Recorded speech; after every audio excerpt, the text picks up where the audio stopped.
That is what Mike meant about the Hitchcock thing. It happens when you don't think it's going to happen. And so that's what he meant by making the tension line. And, Harvey Bernhard and the producers, this was much too subtle for them.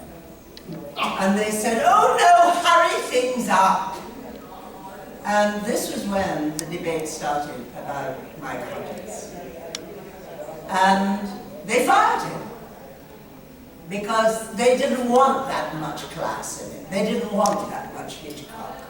They wanted to just get on, because we all know that it's all about, you know, get this death over so we get to the next big horrifying death. And then they have that spooky music that comes. And I must say, when they fired Mike, I was ready to go myself then, in protest. But I did stay, and so we had to redo the whole thing. With, they hadn't yet got Don Taylor, who was a great friend, of course, of William Bowden. So Harvey Bernhard sort of supervised the new scene. And so now, as you saw, you know, the car stalls, there's a little bit of the minister's daughter saying the 23rd Psalm. And then, get out of the car, there's the bird, immediately, eyes pecked out, and there we go. I mean, it is still a horrifying scene, and some of it is still Mike Hodges, but they just wanted to speed up the whole thing. Yes. And so it is not the scene that Mike Hodges that we filmed. And quite honestly, I would love to have seen the film that Mike Hodges had conceived of. Because it's sort of, I think the second one did not have the class of the first one. And also, I mean, the implications of the devil in our world, I mean, the morality of that, and I think there's more to be said about that that Mike wanted to say. So that was bad enough. But also Big Boy and I having to do it all again. Did they use any footage of fiberglass? Sort of, yes. For the long shots? For the long shots, okay. yes. But then the eyes is not. I'm still alive. I'm blind now, but I'm still alive. So then there was the whole scene with the Mack truck, and so to my shame, I have forgotten the name of the wonderful young stunt woman who was my double. And so to film Joan Hart's death, there was a flatbed truck attached to the Mack truck. And on the flatbed truck was a swing. And so because the original intention was that Joan Hart would end up on the top of the Mack truck in a crucifix position. And so the first take, she swing, swing, swing, jump, not quite high enough, slammed against the side of the truck. Somebody was there, sort of by the way, pushed her out of the way, otherwise she'd have been under the wheel. And this horrifying accident, and after which she very bravely stood up immediately and said, oh, well, come on, let's do it properly. And so, indeed, she did, and swung. There she is! I've got a picture of her right up high there. And she did land on top, as was intended. but they liked the accident better. So what you see is somebody actually nearly getting killed. And there she is lying on the ground. It's like the bamboo accident footage they use at the old Yes? And what was that accident? Well, so there was a chariot accident and the guy gets run over with a chariot and killed. Oh, But right. that's what they actually wanted to do. Yes, well, and in this, Harvey Bernhard, I must say, was not my favorite man, the producer on this. And he did the commentary in this. And then when I first appear with William Holden, he says, oh yes, oh Joan Hart, yes, yes, good actress, can't remember her name, always hated the red dress. Come on. He'd obviously never heard of Monk, no idea about Mike's idea of the Cassandra figure and why that red coat. I wish I had kept the red coat, as a matter of fact. So that was Harvey Bernhard. What a great joy, aside from meeting Mike Hodges, whom I met, there was a shot of me actually pretending that I'm a camera. I'm going to shoot myself there. A great joy to work with William Holden. So, you know, in my movies, these two leading men that there are pictures of on my table, Vincent Price and William Holden, two extremely classy guys. And I found that the biggest stars that I worked with were the friendliest who welcomed me as a fellow actor, but they didn't have to put on all the airs and graces. I know that when I get into the car with William Holden, I got my reporter's notebook, and I made all these notes in it, you know, and he looked at this and he said, oh, you're a real actor.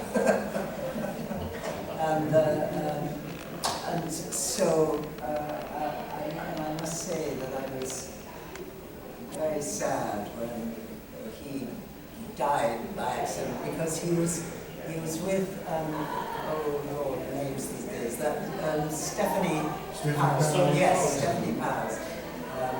She was away at the time.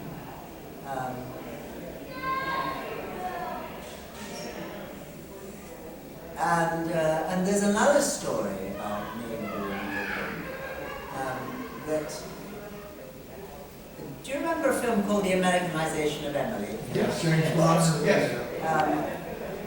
William Holden, it was to be directed by William Wyler, and I was cast as Emily. And, you know, it's one of those, Marty Ranshoff, who's the producer, we had the obligatory luncheon at the Ivy, where he did proposition me, and I suggested that I would decline the invitation. And he cast me anyway. I think he slept with somebody else. So it was me and William Holden, directed by William Wyler, and I discovered at that time that I was pregnant. And so I went with my agent to meet Marty Ranshoff and the casting woman, Irene Lamb, and I said, look, I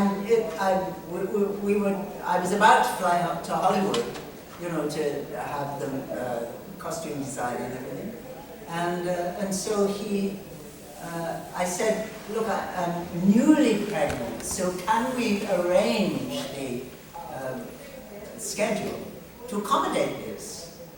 And so he said, oh yeah, no problem. Have the abortion and we'll just start a bit later. So, now, this isn't to say that I am, I am right to choose, absolutely. But I said in this circumstance, I was thinking of having the baby.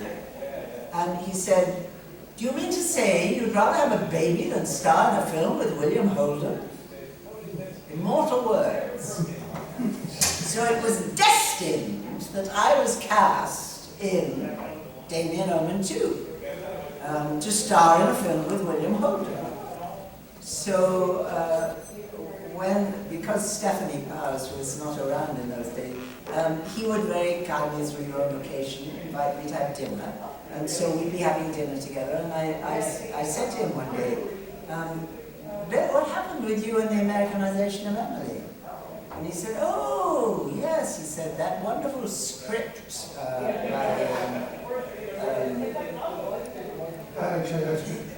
yeah. Say? Patty Chayefsky. Yeah, Patty Chayefsky, yes. Names. Yes. Of course I know, Patty Chayefsky. He said, yes, he said, oh, well, that was going to be directed by William Wyler. And then that fell through and I decided not to do it. So I said, I was your Emily. And he said, oh, yes, he said, they were very excited by a new English discovery. And so I was able to tell him the story. Do you mean to say you'd rather have a baby than star in a film with William Holden? And so, good for you, he said. He shook my hand and gave me a nice hug. And Edmund, my son, was very pleased to meet him. He invited Edmund to have dinner with him at the conservatory when we were. And so that was my, I was destined to finally star in a film with William Holden. And this was it.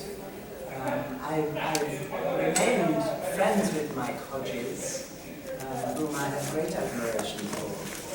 But it was extraordinary, that experience. When I see the film now, when I re-experience that, the death, it still shakes me up, actually, because I remember what it did feel like. Did you keep the mask? No.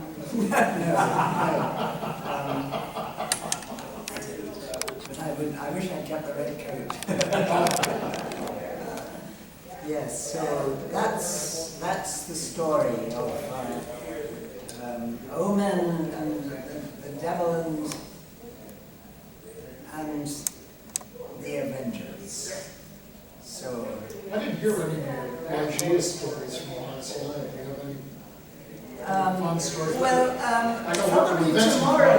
Yes, tomorrow I'm going to do a reading of the actual story, and so I guess we'll talk more then about the difference in the film, because that also was a wonderful experience.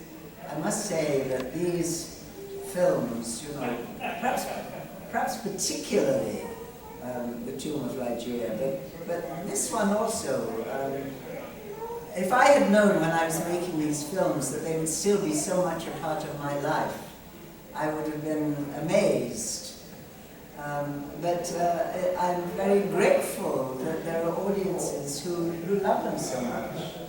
And I think I talked the other day, yesterday, goodness, that of course I love theatre because I have a live audience. But in a film, I never meet my audience until I come to somewhere like this.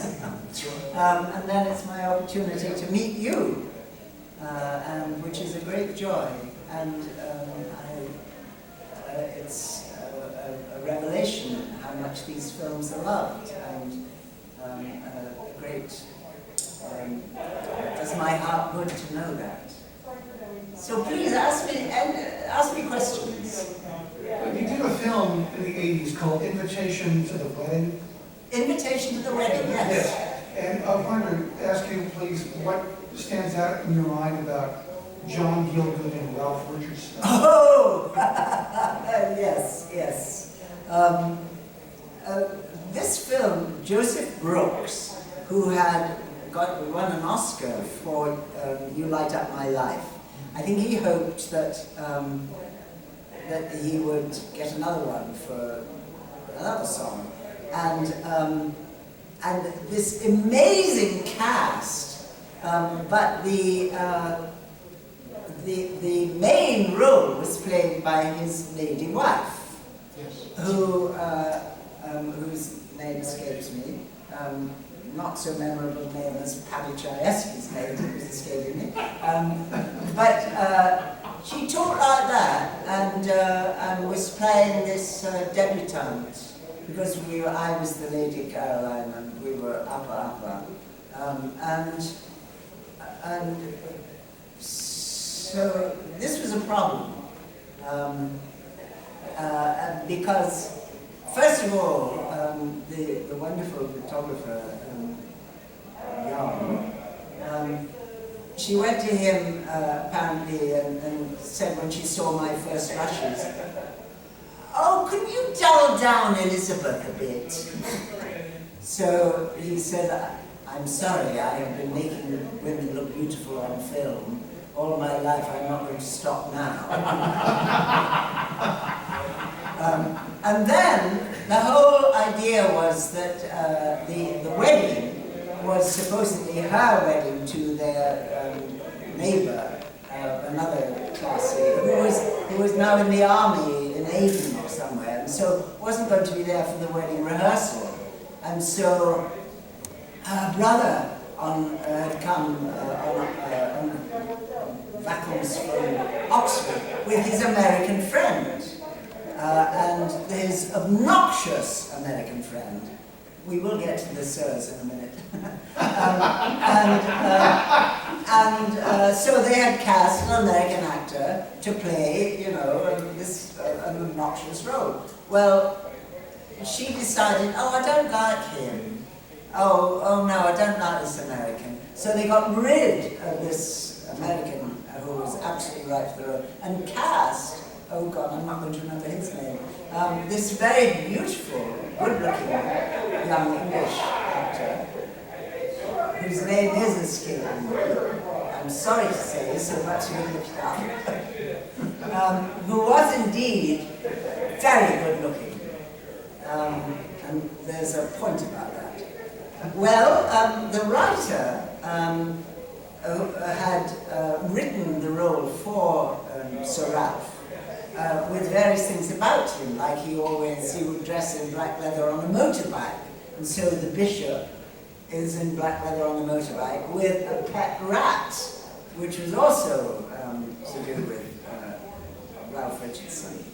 And Ralph Richardson had said, apparently, "Oh, my pal John," he said, I'm sure he'd love to play the Texan evangelist.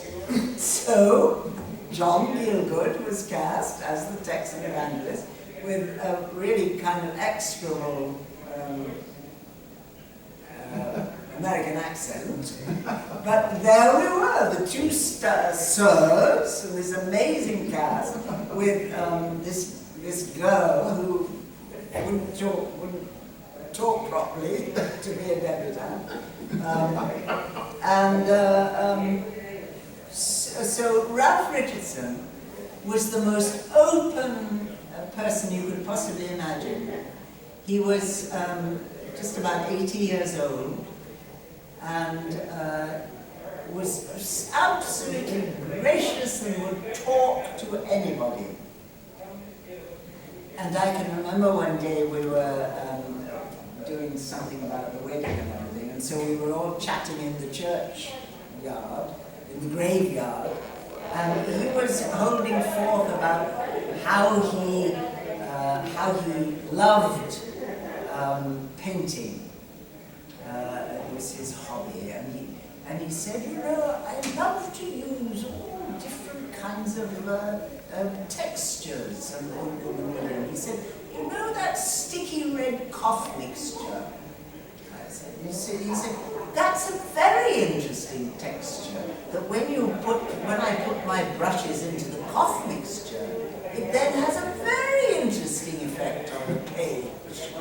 So that was an insight into Sona. And he looked at my script, and because he was, in his just about 80, and he was about to play an enormous role at the National Theatre, and was very worried about his memory. And he'd seen that I would put different colour paper against certain scenes, to help me remember and gauge my way through a script. Oh, he said, that's a good idea, maybe I'll try that. Because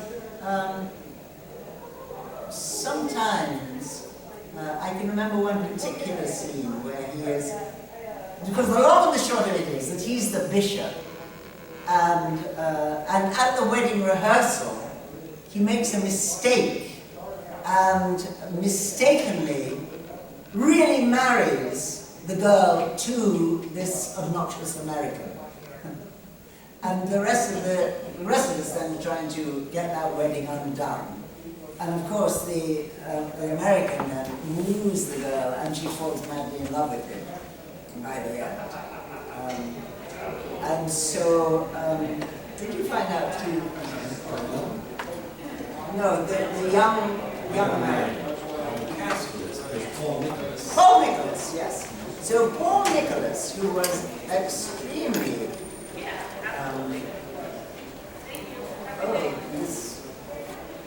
Pretty sure.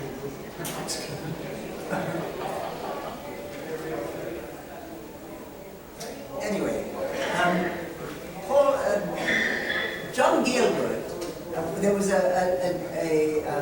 dinner party scene where the Texan evangelist is brought in to help with this deal with this American who was marrying the wrong girl.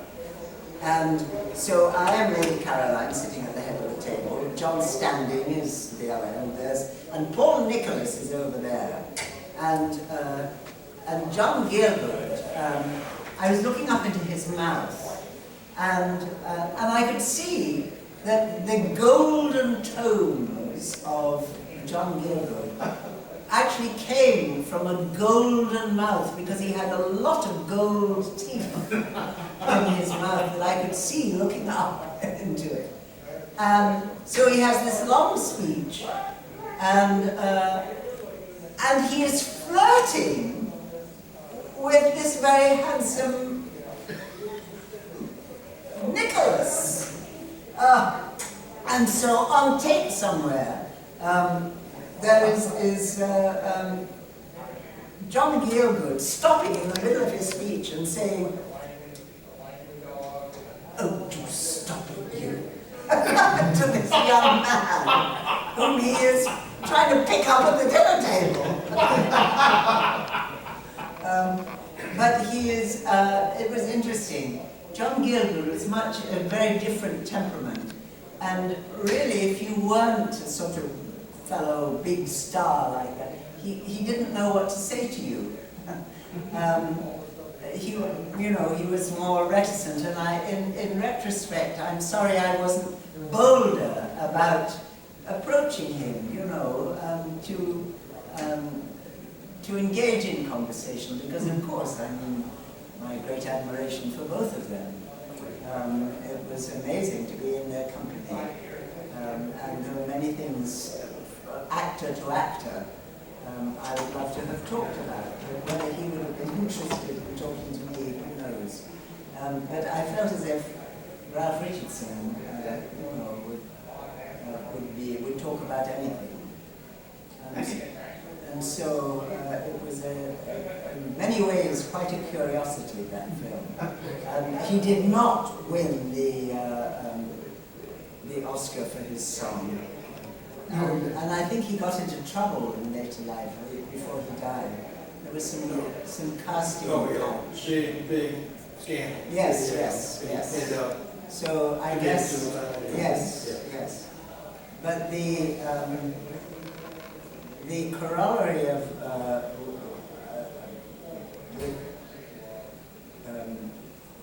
producer who said, do you mean to say you'd rather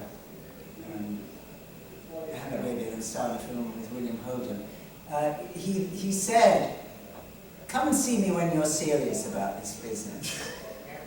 So when I went to Hollywood to do this, I called him up, Marty Ransoff, and I said, you know, I thought I'd let you know that I am in Hollywood now. And he said, oh, Elizabeth, why don't you come to dinner? So I thought, oh, this is all right. So, yes, I went to dinner, and he just made a film with Jill Eikenberg. And she was there with David Ray, her husband, and Marty Ransoff, who is, to put it mildly, the least good-looking man in the world, but two extremely handsome sons, and me. And we were talking about, I'd been to Russia with the theatre company, we were talking about that. Anyway, after dinner, Jill made some kind of cryptic comment as she was leaving me alone then with Marty Ransoff. And so the next scene took place in the den, where drinks were produced. And then I felt this hand on my bare back, being summer dress in Los Angeles, with the immortal words, "Oh, you're so soft, I knew you would be."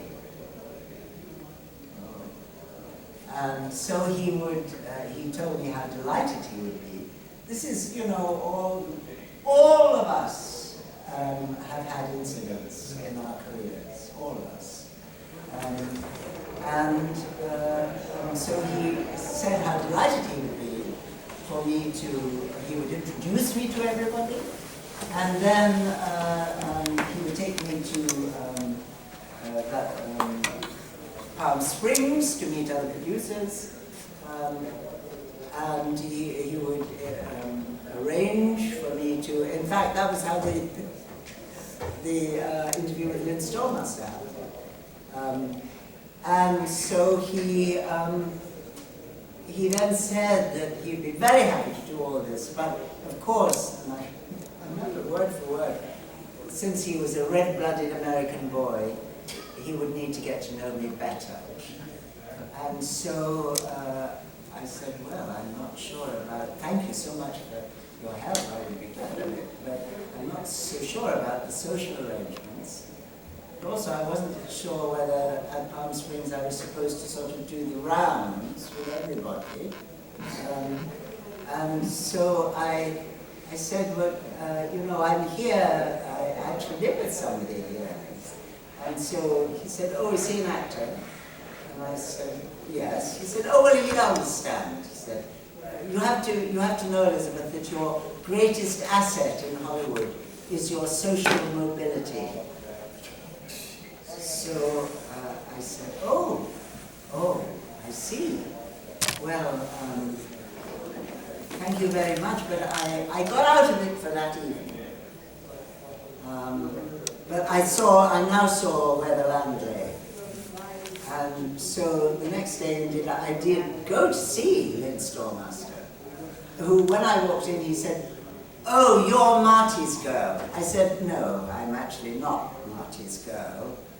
We were going to work together at one time, and so I saw him that very nice of him to arrange this. But Joan Hart did come out of that. So that was the way it was. I thanked Marty Ransoff the next day because I saw a couple of prominent casting directors, which he had immediately arranged. And so I thanked him for his help, but I said I was very sorry that I wasn't able to go along with the other social arrangements, which he had so kindly offered. But that's the way it was. I mean, it was absolutely the way it was. And when I made Hellboats, Paul Windcoast was the very handsome American director, and we were filming in Malta. The first night in Malta, he said, "Oh, why don't you come to my hotel room, because the script is quite underwritten, and so I'd like to talk to you about the script." So I said, "Oh, I'd be delighted," because of course I knew it was underwritten, and I hoped that we could do something about it. So I went to his hotel room, and we had our drinks there, and it was about the British Navy in Malta. And so that evening he invited me then to accompany him to have dinner with Admiral Cox, who was our naval advisor, to whom I did say at some point, well, you gave Burma away. Are you really going to give Malta away to James Franciscus, with whom I was to have an affair in the film, when we know that the British and the Maltese were spectacularly brave during the war? And so he said, "Yes, I know, it's a great shame, you know, we have to give it to the American. But we did insist that you go back to your English husband in the end." So anyway, this particular evening, I was there with my script out, and the next thing I knew, I was being pushed down on the bed, and he was on top of me, and I just laughed at his face. It was so ludicrous. I mean, to which he was mortally offended, got up. I was disinvited to dinner. We didn't do the script. And the last thing about that evening was he was consulting me whether he should wear the pink shirt or the yellow shirt when he went off to have this dinner. So, you know, one deals with that sort of thing in different ways, but... If I could interrupt. Yes. William Holden, good for you. Yes. I hate to stop us, but we are out of time. Oh, dear, well... This is, and I can sit here and listen all night long. You've had some great stories, but folks, Elizabeth, please come up and check out the photos that she was making reference to.